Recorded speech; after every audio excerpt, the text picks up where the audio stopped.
The time is upon us. The Battlefield 1 They Shall Not Pass DLC is just on the horizon. As of this morning, EA updated the Battlefield 1 official website to give basically a full insight in what we can expect from this DLC. Without further ado, let's get into it. First off, we'll start with the maps going to be included in They Shall Not Pass. The DLC will include 4 maps that will be playable across all game modes, and the first on the list is Verdun Heights. The opening barrage of the Battle of Verdun created massive forest fires in which players will fight for domination. This is an uphill battle towards the massive fortress of Verdun, a constant grinding struggle where the artillery never stops, where the forge and the Devil's Anvil continues to consume even the bravest combatants. Judging from the promo picture shown on screen, this might be my favorite map out of the 4. It looks entirely different from all the other maps on Battlefield 1 thus far. The sky has a very darkened tone to it, and the fires engulfing the brush around the map, it gives it a very orange and red tint. It reminds me actually of Hill 137 from the Battlefield Bad Company 2 Vietnam expansion DLC. Now, moving on the list, the second map included is Fort de Vaux, the first big engagement inside a fort during World War I takes place in the dark underworld of Fort de Vaux. Down in the maze of dark galleries and wet stone corridors, French and Germans fight ferociously with grenades, guns, bayonets, and flamethrowers. Watch your corners. I believe, as well as the community, that this map will be the equivalent to Operation Metro and Operation Locker from Battlefield 4. Just from reading that summary, you can tell that this map will focus mainly on heavy close quarters combat indoors, and I believe this map will be the answer to large-scale, fast-paced action that some game modes and maps can sometimes lack in, which, don't get me wrong, it's not a bad thing. The third map included is Resurgence. Take part in one of the biggest tank assaults of World War I. The French 10th Army moves to take back Resurgence using their powerful Saint Chaumont tanks. Planes, tanks, and infantry clash in the beautiful French countryside in the early hours of a hot summer day. Only the thunderstorm is louder than the war. I think this map might be the turning point within Battlefield 1. The summary text given, it seems to focus on vehicles, mainly tanks and planes. It might be possible that in the future we see a vehicle-based game mode, similar to like Battlefront's air superiority game mode. And this vehicle-based game mode would shy away from infantry-based fighting, and it would force vehicular warfare between tanks and planes. I think a game mode like that would be really sick. I'd love to see that in the future.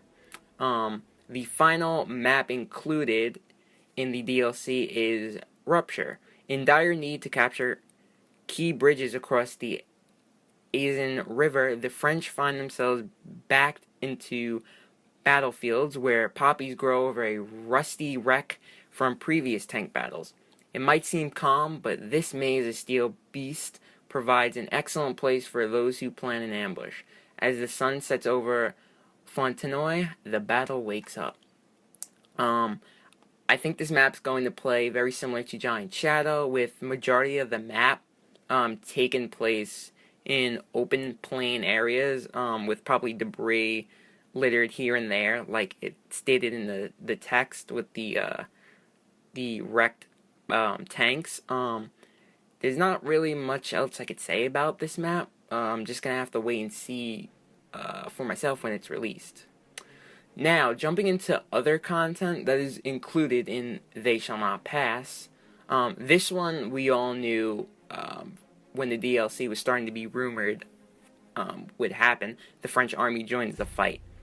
Hardened and fearless, the French join the fight. Don the faction's characteristic blue uniform and defend your homeland. I really like how Battlefield is going to be adding factions in the future.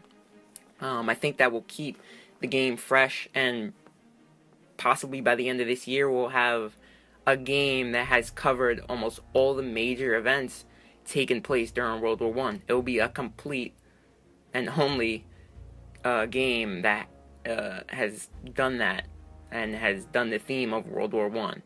That I know will please many war history buffs. A new game mode is going to be added to the rotation, which is called Frontlines. Experience a mix of conquest and rush as you fight for chained control points in a tug-of-war frontline. Both teams fight for one flag at a time, and when the objective is captured, the action moves on to the next. Capture the enemy's HQ control point, and the game turns into a rush-style section where telegraph posts need to be attacked or defended. I believe this game mode is going to become very popular in a similar way to Operations, like Operations has. And I feel this game mode is going to be very much like Call of Duty's very competitive Hardpoint game mode, or Headquarters, as it used to be back in the day. It's going to be forcing gunfights to take place in a certain area for a fixed amount of time, and it will soon rotate soon after, and it will keep a steady pace to the game flow. We'll also be getting to experience 2 new operations, the Devil's Anvil and Beyond the Marne. Take part in a massive tank battle and intense close quarters fighting. So those 2 operations will probably give a sense of, similar to Argonne Forest and Ballroom Blitz, how you have the close quarters map and the medium to long range fighting maps. The 4 maps are going to introduce a new behemoth into the gameplay, spawn into the Char 2C tank, and control an epic new behemoth. Based on the real-world French tank, this super heavy beast may turn the tide of the entire battle. We are also going to see a new type of assault tank gun, the Saint Chaumont. It was the most heavily armed Allied tank used during World War One.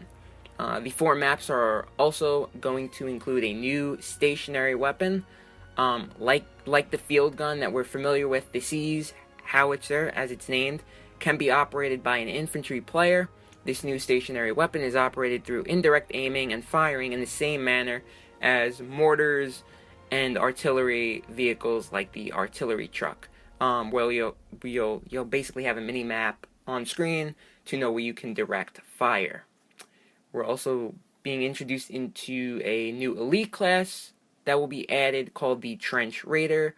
Use the melee skills of the Trench Raider. With the brutal Raider Club and impressive grenade arsenal, you will be a terrifying sight. One of the teasers actually released for They Shall Not Pass gave a short clip of the Trench Raider elite class that was released about 3 weeks ago on Battlefield's Twitter, if you remember. Like many of the community had hoped for and predicted, myself included, They Shall Not Pass is going to include new main weapons and new melee weapons. Add all new weapons to your arsenal with They Shall Not Pass. Get to know the Ribet Rolls 1918. It's going to be an experimental submachine gun for the assault class. The RSC 1917, a semi-automatic rifle that will be used for the medic class. The Lebel Model 1886 bolt-action rifle, which will be for the scout class. That will be the French standard issue rifle. The Chauchat light machine gun for support, and we all knew that one was coming because it was teased in the They Shall Not Pass promotional art.